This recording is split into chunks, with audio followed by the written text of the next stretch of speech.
Hey guys, welcome back to mini blog. তো কেমন আছো তোমরা সবাই? আশা করি তোমরা সবাই ভালো আছো।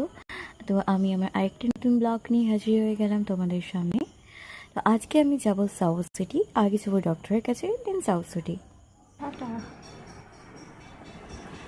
তো এখানে মাকে টাটা করে বেরিয়ে গেলাম স্টেশনের দিকে। এখন এখান থেকে যাব আমি আগে বালিগঞ্জ, দেন ওখান থেকে আমরা যাব সাউথ সিটি। গাইস, আমরা সাউথ সিটি মল এসেছি। আজকে দিনটা পুরো পুরো পুরো এনজয় করবো একদম মন খুলে। তোমরা আমাদের সাথে থাকো, দেখতে থাকো কেমন হয়। আমাদের আজকে টাটা। ফেরার পথে হচ্ছে প্রচুর বৃষ্টি, তারপরে আমরা খেয়ে নিলাম কিছু স্ন্যাক্স। অনেক খিদে পেয়েছিল, আর আজকে রইল কিছু ছবি। তো তোমাদের কেমন লাগলো ব্লগটা অবশ্যই জানিও, ভালো লাগলে অবশ্যই একটা লাইক করে দিও, আর সাথে কমেন্ট। Bye bye.